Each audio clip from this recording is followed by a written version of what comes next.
আসসালামু আলাইকুম। সবাই কেমন আছেন? আলহামদুলিল্লাহ আমরা ভালো আছি। রফা অ্যান্ড রাফাস মম পেজে সবাইকে স্বাগতম। আজকে আমি মুরগি দিয়ে বিরিয়ানি রান্না করব। এজন্য মুরগিগুলোকে ভালোভাবে কেটে নিয়েছি, ধুয়ে নিয়েছি। এখন আলুগুলোকে আমি কড়াইতে তেল গরম হয়ে গেলে আলুগুলোকে ভেজে নেব। তো আপনাদের যদি আমার ভিডিওটি ভালো লাগে তাহলে অবশ্যই আমার ভিডিওতে লাইক, কমেন্ট, শেয়ার করবেন। এই যে আলুগুলো ভাজা হয়ে গেছে, এখন একটু বাটিতে নামিয়ে নেব। তারপর কড়াইতে আলু ভাজছি, ওই তেলেই আমি এলাচ দারচিনি দিয়ে দেব। তারপরে আমি পেঁয়াজ কুচি দিয়ে দেব। পেঁয়াজটা ভাজা হয়ে গেলে আমি তার ভিতরে মশলাগুলো দিয়ে দেব। আদা রসুন পেস্টটা দিয়ে দেব। আদা রসুন পেস্টটা দেওয়া হয়ে গেলে পরিমাণ মতো লবণ দিয়ে দেব। তারপর পরিমাণ মতো একটু গোলমরিচের গুঁড়ো দিয়ে দেব, যাতে বিরিয়ানির কালারটা অনেক সুন্দর হয়। তারপর আমি এই যে বিরিয়ানি মশলাটা দিয়ে হালকা পানি দিয়ে মশলাটা কষিয়ে নেব। মশলাটা ভালোভাবে কষানো হলে বিরিয়ানির মাংসটা খেতে অনেক মজা হয়। তো এই যে তারপরে মশলাটা কষানো হয়ে গেছে। এখন আমি ধুয়ে রাখা মাংসের সাথে ৫-৬টা কাঁচামরিচ দিয়ে দিব।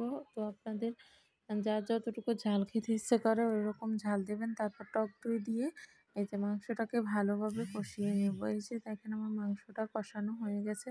এখন আমি পরিমাণ মতো পানি দিয়ে দেব। পানিটা হালকা ফুটে গেলে তার ভিতরে আমি আলুগুলো দিয়ে দেব। তো এই যে আলুগুলো দেওয়া হয়ে গেছে। এখন আমি কড়াইতে একটি তেল দিয়ে হালকা জিরাটা ভাজা হয়ে গেলে তার ভিতরে চালগুলো দিয়ে নেড়ে নেব। তার সাথে ৪-৫টা কাঁচামরিচ দিয়ে দেবো, পরিমাণ মতো লবণ দিয়ে এই যে আবারও হালকা একটু বিরিয়ানি মশলা দিয়ে দুধ দিয়ে এই যে চালটাকে কষিয়ে নেব। কষানো হয়ে গেছে, এখন পরিমাণ মতো পানি দিয়ে কিছুক্ষণ ঢেকে রেখে দেব। তো এই যে কিছুক্ষণ পর পানিটা যখন শুকিয়ে গেছে, এই যে মাংস রান্নাটা আমি চালের মধ্যে দিয়ে দিব। দিয়ে ভালোভাবে নেড়ে নেব। নিয়ে কিছুক্ষণের জন্য ঢেকে রেখে দেব। তো কিছুক্ষণ পর এই যে দেখেন হালকা যখন সিদ্ধ হয়ে যাবে, চুলার আঁচটা হালকা ডিম দিয়ে তারপর আমি ঢাকনা দিয়ে ঢেকে ১০ মিনিট রেখে দেব। এই যে ১০ মিনিট পর এই যে তার ভিতরে ঘি আর কেওড়া দিয়ে দেব। তো এই যে আমার বিরিয়ানিটা হয়ে গেছে। আমার বিরিয়ানিটা কিন্তু দেখতে যেমন মাশাআল্লাহ খুব সুন্দর হয়েছে, খেতেও অনেক মজা হয়েছে। তো হালকা উপকরণ দিয়ে বিরিয়ানির মশলাটা দিয়ে আমি বিরিয়ানি রান্না করেছি।